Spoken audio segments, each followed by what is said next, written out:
Amigos, escuchan, le habla Luis Ramón de su programa Avanza. Avanza es un programa multimedio enfocado en compartir conocimientos de negocio, eficacia y eficiencia para un público activo en términos productivos. Gracias por sintonizarnos. Muy buenas noches, Lilibet Alarcón, a mi co-host, quien es coach integral con enfoque en bienestar y productividad. ¿Cómo estás? Hola Luis, excelente por aquí, muy feliz con el programa que tenemos hoy y con lo útil que va a ser para todas las personas que nos están escuchando. Aprovecho y recuerdo que somos transmitidos por aquí Radio Sol 106.5 FM todos los martes a las 8:30 de la noche y también pueden encontrarnos streaming por solfm.com/streaming. Pueden encontrarnos asimismo por Spotify y por Facebook y por YouTube como Avanza RD y por Instagram como avanza.dom. Hoy el tema que tenemos es finanzas personales para emprendedores. Y este tema es patrocinado por la marca de combustibles Next. ¿Hacia dónde nos lleva? Más lejos te llevamos. Excelente, Luis. Y también por la marca de soluciones de energía SolarWorks, las más eficientes alternativas para mejorar la calidad y los costos de la energía, tanto de dónde? De tu casa como de tu negocio. Así mismo. Y hoy nos acompaña una persona muy especial y muy querida por nosotros, que es César Perelló. Él es asesor de finanzas personales y también es contador. Y hoy vamos a estar compartiendo con él este tema y esos retos que enfrentan los emprendedores con el tema de las finanzas personales, porque muchas veces pasa que se diluye y se confunden esos límites entre las personales y las del negocio. Uh-huh. Y aquí sobran los testimonios de personas que han tenido consecuencias graves, terribles, por estas mezclas sin querer. Muchas veces, por ejemplo, como pasa que tal vez que usé la tarjeta de crédito que era del negocio en algo de la casa, o que usé el dinero de la casa para resolver algo del negocio rápidamente porque en un momento tal vez no tenía el acceso al otro recurso. Y así mismo pasa, por ejemplo, cuando el emprendedor o el dueño de negocio no tiene asignado un salario específico y usa lo que necesita del negocio en el momento que lo necesita sin tener esa claridad, no lo respeta de manera tan clara. Y bueno, asimismo hay un sinnúmero de cosas que nos pueden suceder. Y bueno, para alinear un poquito al emprendedor, a la persona que nos esté escuchando con relación a esto de finanzas personales, ¿qué es tal vez ese concepto? Aquí traigo uno que ya, César, tú lo podrás ampliar un poquito más a lo largo de la conversación. Y esto de las finanzas personales es básicamente la administración de ese dinero, ese recurso de dinero, ¿verdad? Que así sea el personal o el de la familia en este caso. Uh-huh. Aquí implica la obtención de ingresos, cómo estoy distribuyendo esos ingresos, cómo lo gasto, que si lo consumo, que si lo ahorro o si lo invierto. Uh-huh. Entonces, para iniciar, César, cuéntame un poquito por qué es importante esto de las finanzas personales y tal vez qué es, si tal vez tú le podrías agregar algo ahí a ese concepto. Buenas noches, Lilibet. Buenas noches, Luis. Buenas noches a todos los que nos escuchan. Como muy rápido, ¿verdad? Pero bueno, cambia uno de rol inmediatamente. Mira, Lilibet, es bastante simple. Finanzas personales es sencillamente la manera en que tú manejas tus recursos. La mayoría de la gente le tiene miedo al término finanzas y se cree que eso es muy complicado. Y mucha gente cree que para aprender y saber de finanzas personales tú tienes que tener un grado como el mío, por ejemplo, que soy contador o tal vez hasta economista. Pero la realidad es que no. Las finanzas personales, yo, después de 20 y pico de años en esto, creo que es una actitud. Y eso te lo demuestra, ¿verdad? Cualquiera si tú haces memoria en tu familia, te das cuenta que hay algunas personas en la familia que no tuvieron mucha educación formal y sin embargo tienen un buen manejo de sus recursos. Y por eso ese era el tipo de persona donde tú ibas a buscar el dinero cuando necesitabas, porque siempre tenía algo. Es bastante simple, no es algo que haya que tenerle miedo y es algo que bien manejado te va a hacer la vida fácil. si lo manejas mal, si ignoras las finanzas personales, si le tienes miedo, si eres de las personas que se esconde a enfrentar los problemas, vas a tener serios, pero muy serios inconvenientes en el futuro por eso. Ahora que tú mencionas que es algo que sus bases pueden venir de algo tan básico como hasta sin tener educación o formación, digamos, en materia de finanzas, hasta por lógica, desde nuestros antepasados, solamente con ponerse a hacerlo con profundidad y con criterio, pues lograban tener buenas finanzas personales. ¿Qué tú considerarías que son esos puntos básicos, pilares de las finanzas personales que vienen de antaño y que son invariables? Mira, lo primero es el respeto al dinero. Cuando tú respetas el dinero, y me refiero a cada peso, es decir, de que hay un peso, recógelo. No, sí, recógelo. Que ahí se descuida y que si te da un dolor en la espalda, no te va a dar ningún dolor en la espalda. Ese dinero te cuesta mucho. Cuando tú respetas el dinero, esa es la base de todo. Respetar el dinero y aprender a administrarlo, obviamente, con algo muy simple. Nunca gastes más de lo que te ingresa. Nunca gastes más de lo que te ingresa. Y lo que nos enseñaron nuestras abuelas, que a propósito, esta generación, nuestra generación, la mía, tú eres bastante joven, pero la mía, por ejemplo, y tú también eres bastante joven, mi generación perdió el hábito de, no solo del ahorro, sino el hábito de tener fondos para emergencias, que a propósito, a los emprendedores, que ahorita hablaremos más, un emprendedor si no tiene un fondo de emergencia tiene serios problemas, ¿ok? Nosotros perdimos el hábito del fondo para emergencia. Nuestras abuelas, mi abuela siempre tenía, ustedes no lo recuerdan, pero era un monederito con unas bolitas, unas perlitas que se abría de una manera, sí. Ese monedero siempre lo tenía aquí en el pecho. Por eso yo pensaba que mi abuela tenía un seno más grande que otro, porque tenía ese monederito. Grande me di cuenta que era. Sí, tenía muchos hijos y le daban siempre. Ese era su fondo de emergencia, ese clavo. Nosotros no lo tenemos. Nuestra generación perdió el hábito. Y por eso, a los millennials que los acusan de que manejan mal sus finanzas personales, los responsables somos nosotros, que no los educamos. Nos vieron a nosotros con el mal ejemplo y ese es el resultado. El mal ejemplo que le dimos tiene como resultado que ellos no manejan necesariamente bien sus finanzas personales. Básico, fondos para emergencia. Eso es básico para cualquier persona, no solo el que emprende, sino cualquier persona. Respeto al dinero. Tiene que respetar el dinero. El dinero no, señor, el dinero no se consigue dinero. Y obviamente, lo tercero, o sin un orden específico, pero tienes que, de tus ahorros, invertir algo. Siempre tendrás que invertir, porque si no inviertes tarde o temprano, el dinero se deprecia. Y ahorita hablamos de las cuentas de ahorro. Las cuentas de ahorro no te dan muchas cosas, los certificados de depósito tampoco, pero hay otras formas de invertir, especialmente los emprendedores que saben de eso, que te puede poner ese dinero a producir. Aunque parezca tonta la pregunta, quiero puntualizar. Fondo de emergencia. No hay preguntas tontas. Eso es interesante. Y lo digo después de tantos años. Yo veo personas que me preguntan de manera real, auténtica, cosas que yo he repetido 1 millón de veces. Y tú dices, no necesariamente la gente sabe esos términos. Y por más que tú los repitas, no hay preguntas tontas.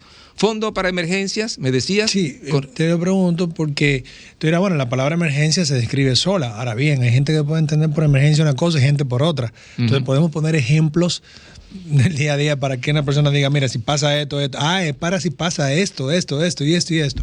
Sí, eso va a depender. Va a depender de cada quien. Si yo soy un joven de 25, 30 años, que ya tengo 30 años, que ya tengo, ¿verdad? Que no tengo familia, ni mucho menos, un fondo para emergencia puede ser cuando venga un artista que de repente y yo saque mi dinero de ahí, o que quiero comprar un fondo para emergencia. Para mí, para un joven, es algo que te protege de cosas bastante simples. Ahora, cuando tú tienes una familia, 2 muchachos, 3 muchachos, como le dicen, ese fondo debe ser para enfermedades, para cuando se te daña algo en la casa, para cuando necesitas el automóvil que se te dañe, ¿verdad? Para cosas realmente que se establezcan como emergencia. Y va a depender, es decir, un emprendedor, ¿para qué necesita un fondo de emergencia? Ok, tú tienes tu negocio y el negocio tiene flujos de efectivo que son variables. Este mes maté y oye, resolví todo. pero me paso 3 meses sin volver a ver a Linda. Entonces, ese fondo para emergencia podría, en el caso mío que soy emprendedor, en el supuesto caso de que yo soy emprendedor, ¿verdad?, suplirme esos 2 meses hasta que llegue de nuevo, esos 2 o 3 meses, hasta que llegue de nuevo y vuelva de mi palo. Y vuelvo y lleno mi fondo de emergencia y sigo tal vez 2 o 3 meses más. Que esa me parece que sería una pregunta también valiosa. ¿Cómo yo puedo identificar aproximadamente qué monto debe tener mi fondo de emergencia? ¿Hay alguna fórmula o alguna forma de identificarlo? Y perdón, me gustaría también que tú me digas si un emprendedor debería tener 2 fondos de emergencia, uno para el negocio y uno para su familiar. No, ya eso es otra cosa, eso es financiamiento. Cuando tú vas hablando del negocio, ya eso es financiamiento. Okay. Podríamos hablar de financiamiento, pero de fondos de emergencia hablamos siempre, que a propósito lo decimos clavos regularmente, ¿verdad? Esa es otra cosa. El término común. El término común, el clavo, ¿verdad? El moderno, Claro. No, el moderno no, el antiguo. Ahora es que le llamamos fondo de emergencia, un término bonito incluso, pero antes era un clavo. ¿De qué monto debe ser? Para una persona, nosotros recomendábamos regularmente, digo nosotros, me oigo bien cuando digo nosotros, los expertos. Bueno, se recomienda regularmente que sea de mínimo 3 meses tus gastos fijos. Es decir, luz, agua, teléfono, comida, universidad, colegio de los muchachos, todos esos gastos fijos que tú tienes. No le incluye los jumbos ni nada de esas cosas, sino esa parte nada más. Entonces, el variable de los fines de semana, ese no va en el fondo de emergencia. En caso de emergencia eso hay que echarlo a un lado. Entonces, 3 meses ese monto. Una vez una persona me dijo, le digo, ¿cuántos son sus gastos fijos? Calcúlalo. Y me dice, mi salario. ¿No? Eso quiere decir que gastaba todo. Digo, okay, multiplica eso por 3 y ese es el mínimo de tu fondo para emergencias. Ahora, recomendable realmente 6 meses. Pero, ¿qué resulta? Que la pandemia nos enseñó que no necesariamente 6 meses te van a alcanzar. Porque los emprendedores, incluso los emprendedores, de repente vieron todo su negocio cerrado. No todos, una buena cantidad de los negocios cerrados. Entonces, ¿por cuánto tiempo? ¿Por 6 meses, 7 meses, 8 meses? La recomendación hoy día es que sea 1 año. Ahora, tú me vas a decir, los oyentes probablemente estén pensando ahí, pero yo se volvió loco porque me está diciendo que yo, y te voy a poner un número cualquiera, que gasto 30,000 pesos, que gasto 30,000 pesos mensualmente, tengo que tener un fondo para emergencia de 360,000 pesos. ¿De dónde diablos yo voy a sacar ese dinero? Bueno, lo que pasa es que los fondos de emergencia no se crean de la noche a la mañana. Si tú tuvieras con qué crearlo de la noche a la mañana, no lo necesitarías, ¿verdad? Entonces, tú agarras esa cantidad que tú determinaste, ya sea para 3, 6, 12 meses, y lo divides entre 12, 24 o 36 meses. Te abres una cuenta de ahorro, vas depositando esa parte, ¿verdad? Esa parte poco a poco, y pon tú que tú puedas depositar 5,000 pesos mensual. 5,000 pesos mensual, entonces cuando tú lo multiplicas por 12 son 60. Lo multiplicas por 24 son 120. Pero tú dices, todavía me falta mucho. Bueno, pero supón que tú como emprendedor o como persona común, normal, a la vuelta del año, que te falta todavía mucho tiempo para completar tu fondo de emergencia, se te dañó el carro que tú utilizas para el negocio, para comunicarte, para transportarte. Y el aire acondicionado se dañó. El que vive en este país sin aire acondicionado y tiene que vender algo, se murió. Con tu fondo de emergencia, que te costó 45,000 pesos, lo que vas a arreglar, tú vas y lo buscas. ¿Por qué tú tienes 60?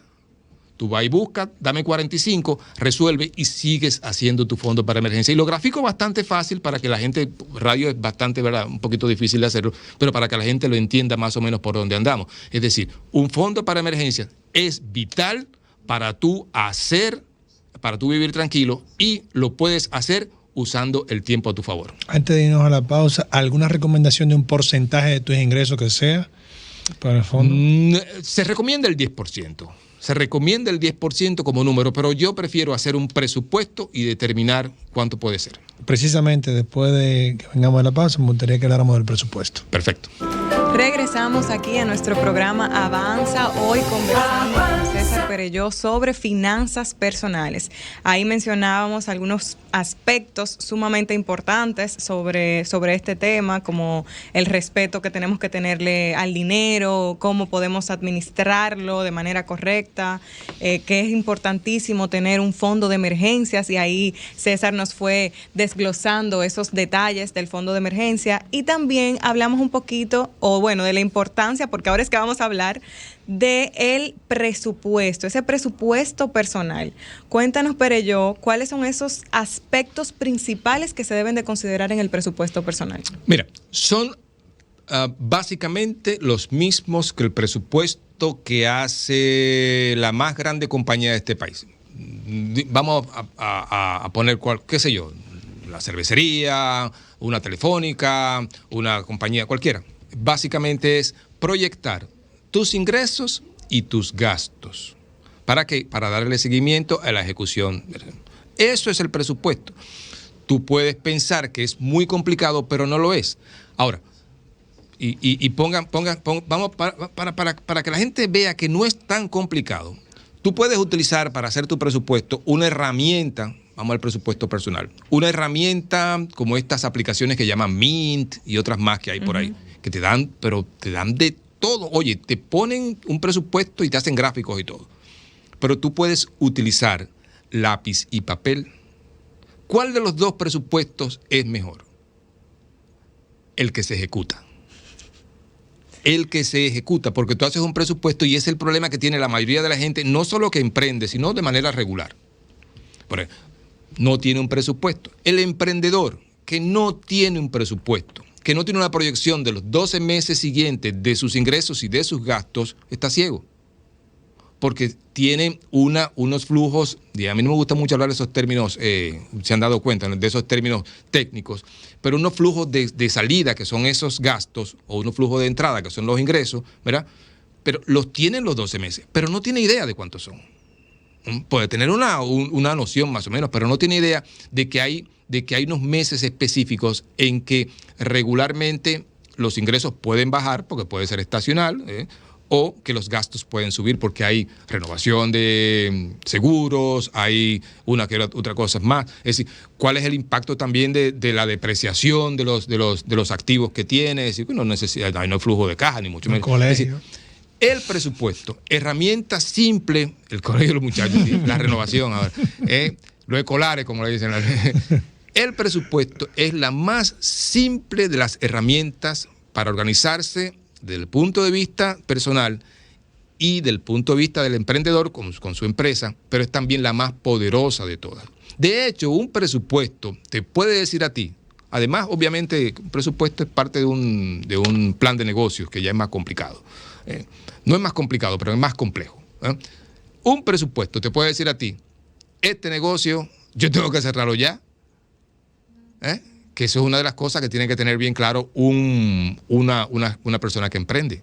Una estrategia de salida. ¿A cuándo yo voy a salir de este negocio? Y te pongo un ejemplo bastante simple. En un presupuesto tú lo tiras y dices, bueno, te va diciendo que tú vas negativo, y ese déficit va creciendo mes tras mes. Y tú te das cuenta que dentro de 2 años ese negocio va a estar en cero. Va a ser un negocio. Aquí tú tuviste un invitado que me gustó bastante, que hablaba del valor de los negocios, no me acuerdo cómo se llama. Muy, muy buen tema ese. Tú te das cuenta que tu negocio sencillamente va perdiendo valor. Sí, y tú vas a estar... Voy a hacerte ahí, escúchame, el recordatorio de lo que fue.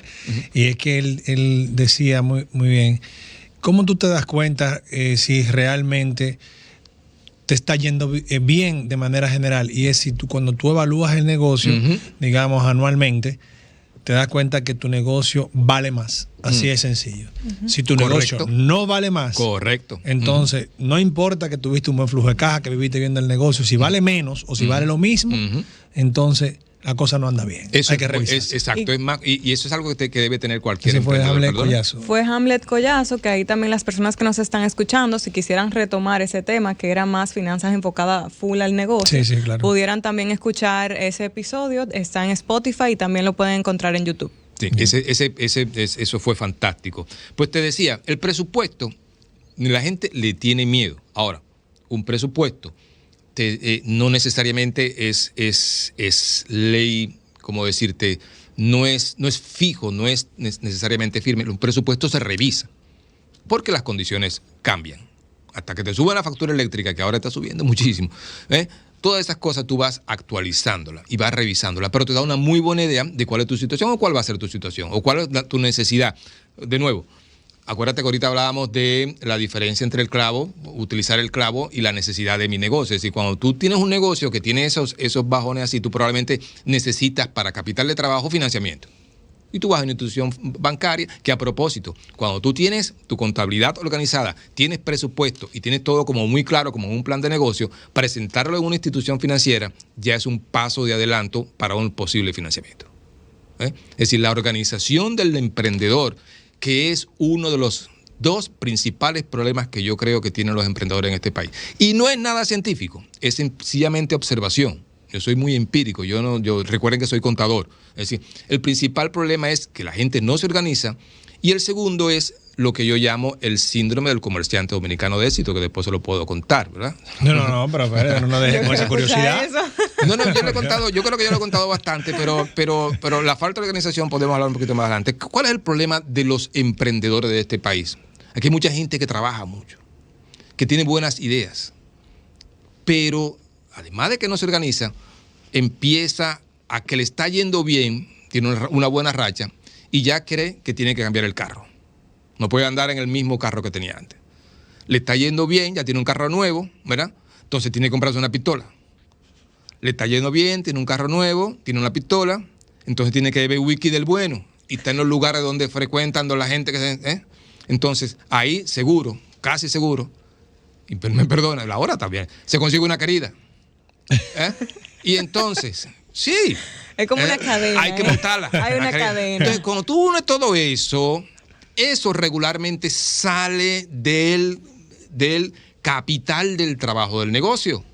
Y cuando tú pierdes capital del trabajo, señores, el emprendedor tiene que estar bien claro cuál es su necesidad de capital de trabajo. Cuál es desglosar así, mira, desmenuzar su capital de trabajo. Porque ahí es que está todo.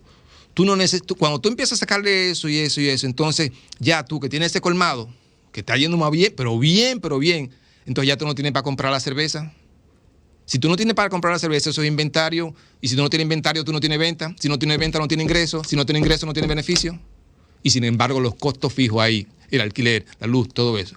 Entonces, eso es lo que yo llamo el síndrome del comerciante dominicano. ¿A dónde va a parar? Sencillamente a la quiebra. ¿Ves? Y eso también, por otro lado, con la organización. La organización es fundamental. Organizarte, los impuestos. Yo no soy experto en impuestos, pero a todo el que me esté escuchando, que tenga la idea de emprender, y mira que eso es algo que es difícil. A uno le da cierta cosa, ¿verdad? Pero oiga bien, pague sus impuestos. Esté bien claro, hay regímenes como el simple de tributación, donde usted paga poca cosa y no tiene que organizarse mucho, presentar mucha contabilidad, ni dar avances. Pero organícese, porque la renta, esos muchachos son no relajan. No relajan. Yo iba a decir una palabra, pero no la voy a decir. Y cuando arrancan no se devuelven. No se devuelven. No. Después que te sentaron ahí, te brindan café, te buscan galletitas de ¿cómo es? De chocolate chip y esas cosas. Te ponen te entretienen ahí. Pero tienes que pagar. Entonces, emprendes, organízate, haz tu presupuesto, paga tus impuestos, asesórate en la parte impositiva, asesórate, pero, y de nuevo, esto es experiencia pura de la buena. Oiga, si alguien le dice a usted, te voy a conseguir facturas, que sí o qué, y así pagamos menos. Oiga, es cuestión de tiempo para que usted le den el palo que probablemente incluso lleve a pique su negocio. Porque cuando la renta ala, y yo lo he visto muchas veces, eso lo puedo decir muchas veces, cuando la renta ala y te encuentra y te hacen esas auditorías que, oye, cuando te tiran los números, empiezan los intereses, los recargos, que sí, ok, las multas, es decir, sencillamente me toca, pero yo tengo que cerrar. con el agravante o la agravante de que en algunos casos incluso te persiguen después del negocio. Entonces, emprendedores, presupuesto, organización, impuestos, ¿verdad? Y eviten el síndrome del comerciante dominicano de éxito. Sí, tú sabes, pero yo que con eso del presupuesto quiero rescatar que es esa proyección antes de hacer el gasto. Qué bueno. Que tú lo mencionaste de manera bien fluida, pero para las personas que nos escuchan es importante que sepan que el presupuesto es proyectar antes lo que voy a gastar y tratar de acogerme a eso. Porque voy a admitir que por experiencia propia he hecho presupuesto, sí, hermoso el presupuesto, muy lindo, pero al final de mes eso no se cumple. Y si eso no se cumple simplemente por falta de organización o porque el presupuesto no seguía esa proyección, ya no vale de nada, porque ¿para qué lo hice? Si al final no cumplí con eso que proyecté. Pero tú pusiste un punto fantástico, y no solo interesante, sino que es importante aclarar. Porque mucha gente te dice que yo llevo un presupuesto. Y cuando tú llegas al presupuesto, dices, dame el presupuesto de este año, 2023, y te ponen los gastos de enero a abril. Eso no es un presupuesto, eso es lo que usted gastó. El presupuesto es la proyección, como bien tú dices, de los meses siguientes, de lo que podría ser. Ahora, no necesariamente, Lilibet, tú vas a ejecutar el presupuesto 100%, porque hay variaciones, y por eso lo revisamos. Pero si te acercas un 95, un 90%, y especialmente en los gastos, en esos gastos que son de lo que te puedes desbordar, ¿verdad? Tú vas a tener un presupuesto exitoso. Y también, obviamente, los ingresos. Claro, por supuesto. Y una de las ventajas que tiene el presupuesto, no solo para las personas, sino también para los emprendedores, es que te ponen blanco y negro dónde está ¿dónde vamos a cortar? Hay problema en la casa. Mire, por esta razón, yo que soy vendedor, no tengo una comisión los próximos 3 meses por tal o cual motivo. Porque el producto no ha llegado, y si no ha llegado, no lo vendo, y si no vendo, no tengo comisión.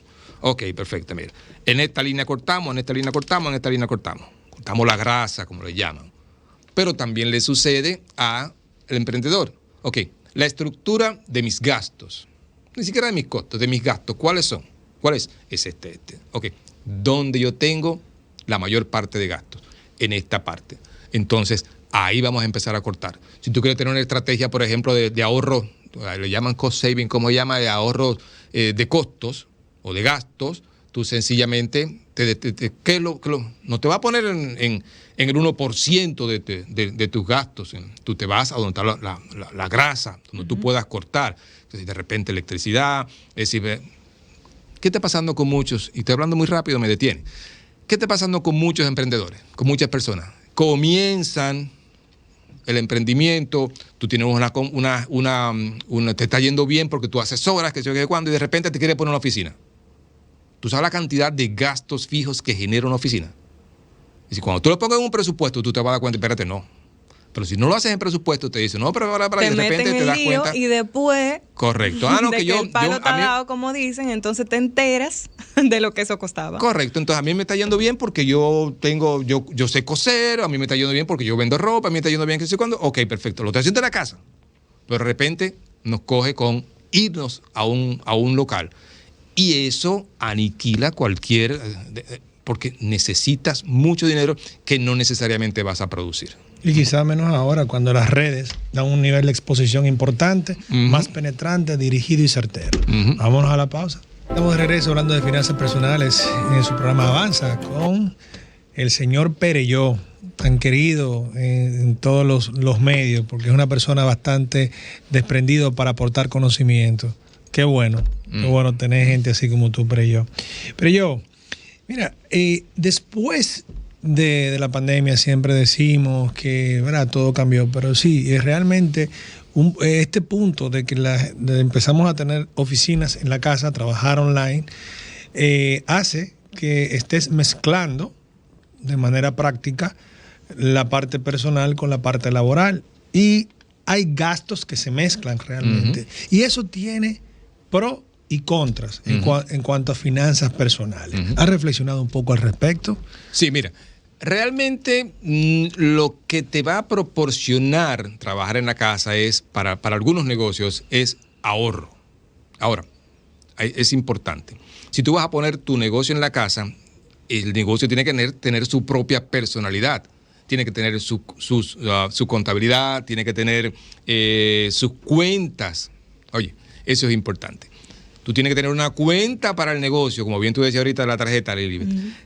Tu cuenta para el negocio y tu cuenta personal. Tú no puedes utilizar el dinero en el bolsillo y sacar constantemente como si estuviera vendiendo, no quiero menospreciar ni mucho menos, pero si estuviera en el mercado vendiendo plátano, ¿verdad? Donde siempre y te dicen la mujer, mira, dame para la comida, y tú sacas de ahí mismo. No. Tú estás en tu casa, pero una cosa es el negocio con su propia personalidad y otra cosa es el dinero. De hecho, una de las recomendaciones para una persona que emprende es que se ponga un salario. Ponte un salario. Entonces tú te pagas, incluso tú te puedes dar avance de salario. Perfecto, no hay ningún problema. Pero cuando llegue el 15, si te pongo un número cualquiera bastante pequeño, si tú ganas 50 y te diste 25 de avance, cuando llegue el 15, tú te pagas 25 nada más. Tú te puedes poner una... Es decir, es manejar totalmente separado una cosa de la otra. Ahora bien, estás en la casa, con todas las ventajas que puede tener, pero como tú dices, tiene desventajas. Ahora, para tú resolver eso, tú sencillamente lo que tienes que hacer es buscar un área en tu casa. Tienes que buscar un área.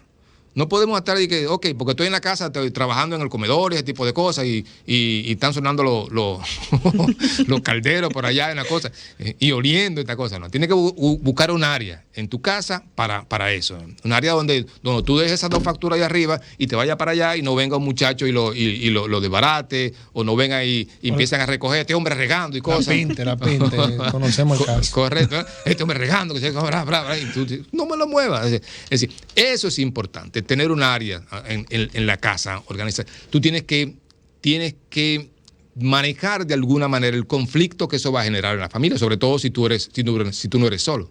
Se genera un conflicto, porque hay áreas que antes eran para una cosa que tú lo estás usando para otra.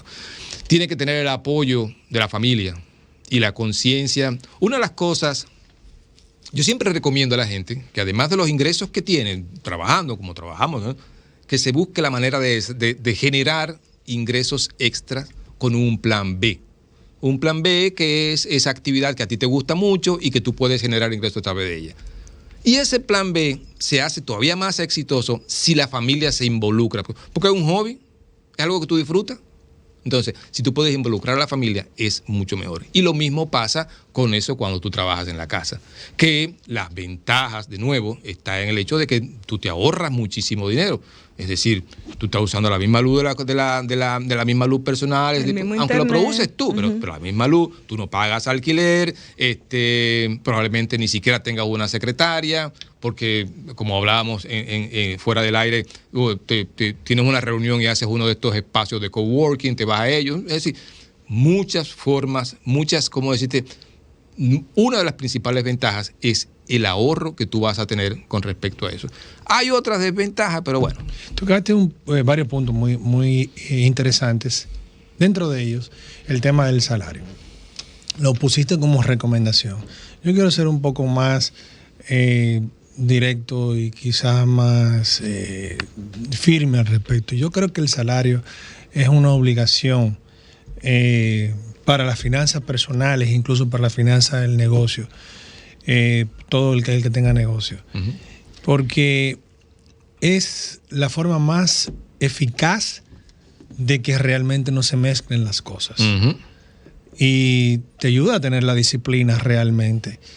Es muy difícil cuando tienes los negocios personales que tú veas el dinero ahí y tú no sabes lo que tú vas a tomar de ahí. Tú tienes una idea, pero de acuerdo a tu necesidad o al problema del momento, pues bueno, déjame resolverlo. Van a haber muchos descuadres. Entonces, ahí hay que trabajar con el salario. Ahora, para ponerse el salario, también hay que analizarlo muy bien, porque no es el que tú quieres. Y hay mucho, demasiado tiene que ver el estudio del presupuesto del negocio. Cuando tienes un negocio. Sí. Y entonces en ese sentido hay que ponerse un salario moderado para dejar las reservas y todo eso. O sea que quería llamar la atención con el tema del salario porque lo veo como una obligación. Ahora bien, hablando también ya negocio en casa o no en casa, pero en la finanza personal, las personas que tienen pareja y viven con su pareja, ¿puede darnos algunos tips sobre las finanzas entre parejas? ¿Algunas recomendaciones? Hay un libro, que se llama, lo tengo en el carro incluso, Cuentas Claras, Relaciones Largas o algo así, no recuerdo cómo, es un libro de español, Cuentas Claras, Relaciones Largas, no recuerdo exactamente. Mira, las finanzas en pareja, especialmente si emprenden, es bastante fácil en la medida en que los objetivos son los mismos y que la comunicación es constante. Tanto para una pareja común como para una pareja emprendedora. Si los objetivos son los mismos, si está trabajando y los esfuerzos que se realizan son los mismos, y hay una comunicación, no va a haber mucho problema. Ahora, mientras más claras están las cuentas, más éxito o mayor éxito va a tener ese proyecto de familia, de relación, ¿verdad? Y eso supone que tú, por ejemplo, en el caso de las familias normales, de las parejas que trabajan los dos, establezcas en el presupuesto cuál es el porcentaje de aporte de cada uno. Tú haces el presupuesto total. ¿Cuánto se necesita? Se necesitan tanto. Tú aportas, yo aporto. Ahora, no dividimos eso entre dos. No dividimos es porque no ganamos igual. Pues puede estar la coincidencia de que ganemos igual. Perfecto, maravilloso. Pero si lo dividimos entre dos, ese monto que gastamos mensualmente, tú vas a tener, Lilibet, por ejemplo, que ganas 60 y son 100 que gastamos, tú vas a tener que aportar 50 y te quedan apenas 10, ¿no? Y yo que gano, lo puse así, ¿verdad? Porque es un ejemplo, que gano 100, voy a aportar 50 y me quedan 50. ¿Ves? ¿Quién va más forzada? Tú. Claro. Entonces, de manera proporcional, tú estableces, de hecho, en una página, en una hoja electrónica que yo tengo, es bastante simple. Tú pones salario de cada quien, gasto y determina qué porcentaje pone cada cual y cuánto es el monto que debe poner. Porque no, de nuevo, debería ser un aporte proporcional al ingreso de cada quien. No debe ser lineal, es decir, dividirlo entre dos, no.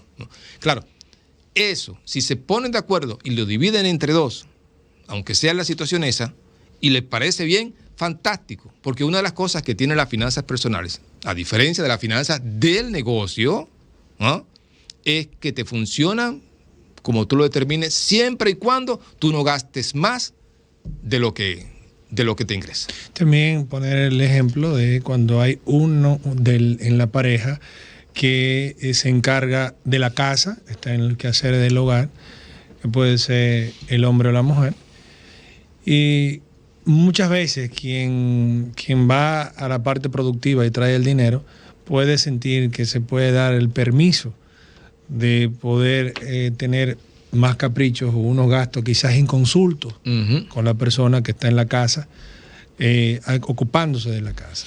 ¿Tú sabes cómo se llama eso, verdad? ¿Cómo? Infidelidad financiera. ¿Cómo? Eso es un término estudiado de infidelidad financiera, de donde una de las personas se cree que tiene derecho a gastar el dinero sin el consentimiento, el dinero de la pareja, sin el consentimiento del otro, o ni siquiera el dinero de la pareja. Es decir, yo tengo mi presupuesto. Acuérdate que cuando una gente se casa por comunidad de bienes, es una sola persona. Así que tus deudas, no te iba a decir a ti, tus deudas serían las mías serían las tuyas. Entonces, si yo tengo 3 tarjetas de crédito, cada una de 150,000 pesos, y las tengo reventadas, 450,000, y eso sigue creciendo, y ya tengo problemas y tengo esa deuda es de los dos. Y pueden perseguir, con tarjeta de crédito no tanto, pero con otras deudas, podrían perseguir los bienes del matrimonio.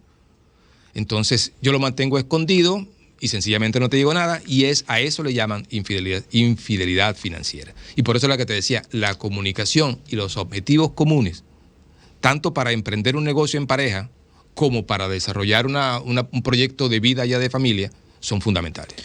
Sí, y bueno, y siguiendo ese ejemplo, quería llamar mucho la atención de que el trabajo en la casa es un trabajo bastante fuerte, un trabajo grandioso, y ojalá que sea por elección cuando se dé. Y que me gustaría, sí, que la gente lo asuma como que tiene el mismo valor del que trabaja fuera de la casa y también trae el dinero.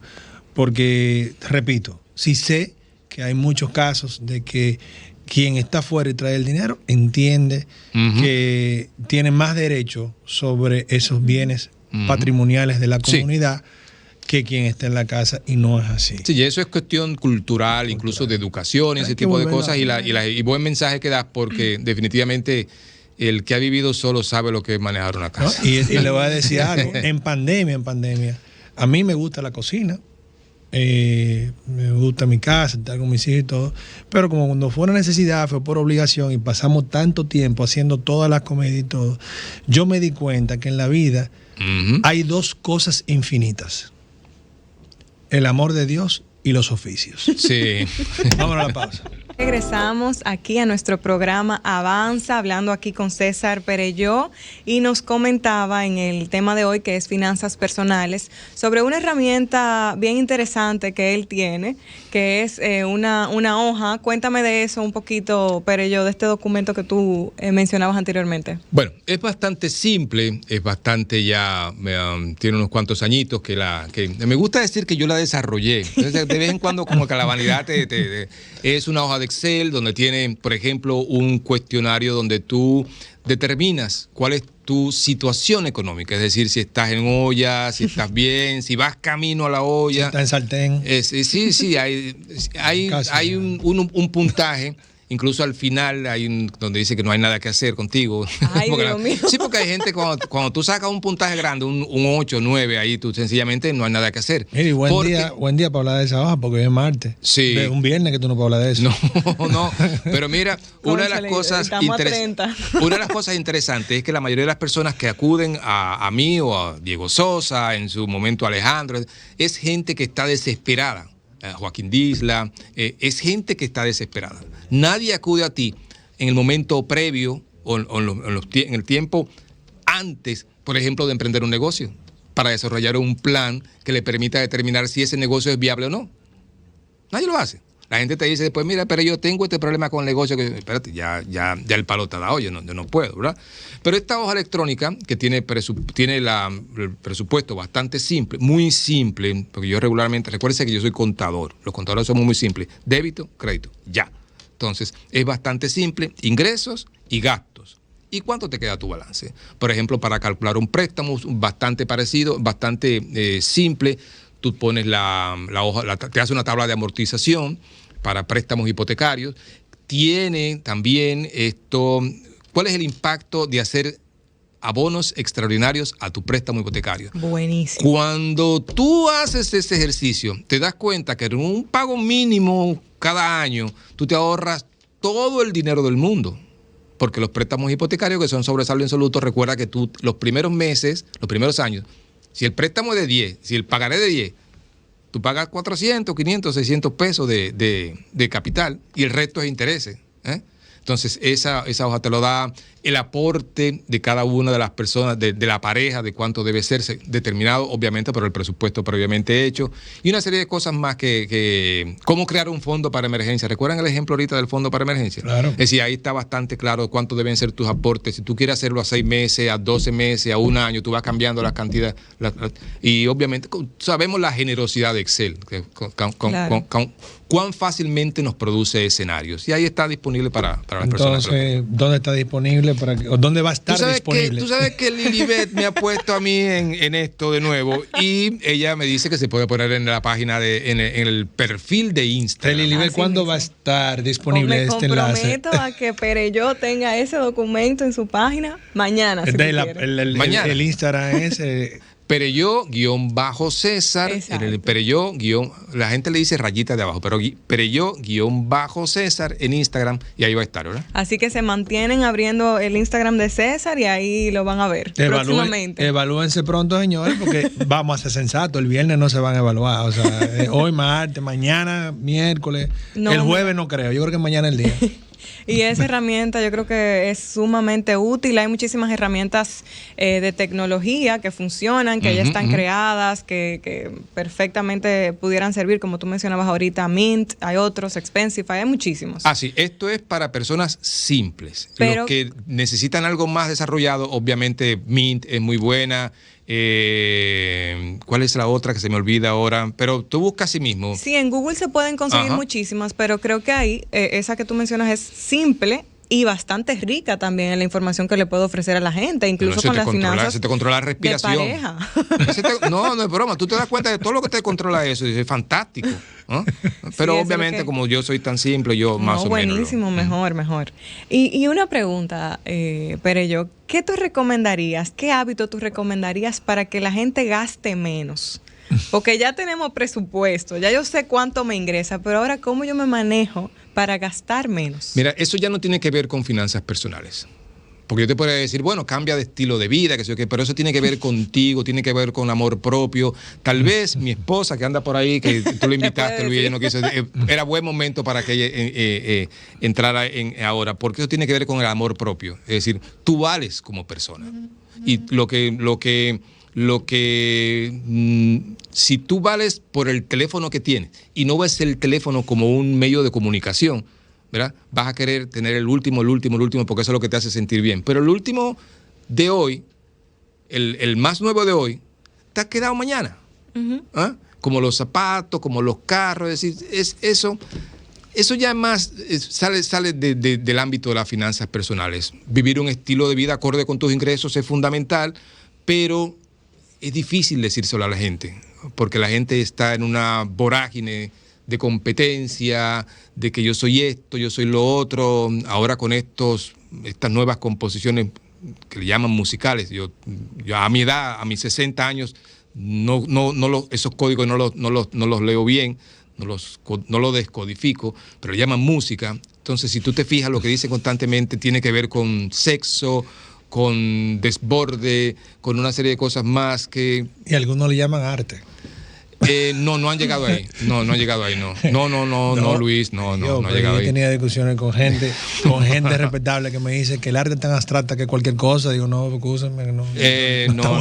Yo creo realmente, mira, y de nuevo, son cuestiones generacionales. Yo creo que no creo que esté bien ni que esté mal, sencillamente yo no lo codifico, no lo codifico. No, pero me encanta que menciones eso, de que lo de gastar tiene mucho que ver con esa parte personal, porque muchas veces ese presupuesto personal no se cumple porque estamos gastando más de lo que ingresamos y gastamos más de lo que ingresamos sin necesidad real. Y no confundan, para que no piensen mal de mí ni digan nada malo, recuerden lo que yo siempre les digo, que una vez me dijeron en Santiago, me dijo un muchacho, pero yo Cuidado, no Santiago. se puede. Santiago es formidable. Santiago está en todos lados aquí defendiendo su ciudad corazón. Oye, Presente, Santiago, preciosa ciudad, Santiago. La más bella ciudad, una de las más bellas. Muy bien. Sin lugar a dudas. Sigue así. Sí, para no calentarme. Más te vale. Me dijo ese muchacho, pero yo mi doble sueldo me lo bebo. Yo ahorro todo el año, pero el doble sueldo mío, desde que me lo dan, yo me lo bebo. Lo gasto, lo despilfarro. Y he ahorrado todo el año. Me dice, ¿sabe por qué? Porque no se puede vivir en la miseria por temor a la pobreza. Hay que vivir hoy. Vamos a ahorrar para el futuro, pero hay que vivir el presente. Ahora bien, sí quiero resaltar, y recordarle a los escuchas que vivimos hoy en un mundo donde los algoritmos nos tienen cada vez más estudiados y cada vez conocen más de nosotros y van a conocer más de nosotros mismos. Al punto de que nos van a bombardear cada vez más con cosas que ni nosotros mismos sabemos que nos iban a interesar. Entonces tenemos que tener cuidado simplemente. No es que hay que tener miedo ni nada de esto, porque los algoritmos se aprovechan las cosas positivas, pero sí saber que del otro lado del teléfono hay intereses económicos. Son muy pocos los intereses que no son económicos, digamos, sin fines de lucro. Y ya nos tienen estudiados, o sea, todos nuestros patrones. Entonces, es difícil, pero yo es verdad que sí estamos en una generación que es más propensa al gasto y al día a día, pero es que tenemos un bombardeo muy estratégico, muy grande, a toda hora, que viene envuelto de cosas que nos gustan y es más difícil. Yo quiero la verdad que decir que entiendo que este riesgo es muy grande, pero decirle que va a ser más elevado, porque la inteligencia artificial, que todos los días viene más evolucionada y las cosas que se están diciendo de la misma, pues son increíbles en términos indescifrables. Uno de los aspectos muy importantes con lo que viene la inteligencia artificial es precisamente en bombardearnos más con lo que incluso está en nuestro consciente y subconsciente. Y eso puede afectar nuestras finanzas personales. Definitivamente la va a afectar. Pero mira lo que pasa con eso, ya me imagino que estamos finalizando. Mira lo que pasa con eso. Yo vengo de una generación que tenía puntos de referencia, no de referencia, sino tenía la contraparte. Mientras nos matamos bailando la jamaquita de Villalona, oye, méseme Juanita en tu jamaquita. Mi generación, yo y un grupo más, teníamos a Alberto Cortés del otro lado, dándonos canciones y poemas que nos formaron como personas. Ese balance no existe ahora. Y lo que tú dices de ese bombardeo, eso es solo el bombardeo. Es decir, cubrirse de ese bombardeo que 360 es casi imposible. Porque ni siquiera, como tú dices, ni siquiera tenemos arte. Es decir, oye, olíamos a Wilfrido cantando unas cosas y bailando y nos desfifarrábamos, como decimos nosotros, pero al otro lado estaban Serrat, Cortés, Sinatra, Tony Bennett, Ella Fitzgerald, una serie de artistas que nos formaban y nos alimentaban el alma. Y los otros era para ripiarnos en las cosas. Ese balance hoy no existe. No, sumamente entendido. Bueno, aquí antes de cerrar me gustaría, pero yo a ver si tú pudieras dar alguna recomendación práctica que las personas que nos escuchan pudieran implementar hoy mismo rápidamente para tal vez revisar cómo van sus finanzas o mejorar sus finanzas. ¿Hay algo así? Un tip. Es bastante simple, señores. Usted tiene su esposa, ¿verdad? Cómprese una botella de vino. ¿Ah? O una Jumbo, dependiendo de su gusto. Dependiendo del presupuesto, señores. Siéntese correcto y diga, mira, ganamos tanto y vamos a gastar en tanto. Y nos quedan tanto. De eso que nos quedan, vamos a abrir una cuenta de ahorro para un fondo para emergencia. O, por ejemplo, no nos quedan, estamos cruzados. Corta aquí, corta allá. Y es bastante simple. Ese es el principio de todo. Excelente. Bueno, muchísimas gracias Perelló, por acompañarnos. Gracias a ustedes por invitarme. Yo feliz. Si me dejan aquí hablando. Gracias, esperamos volver a tenerte muy pronto. Y bueno, las personas que nos escuchan, muchas gracias también por acompañarnos. Bueno.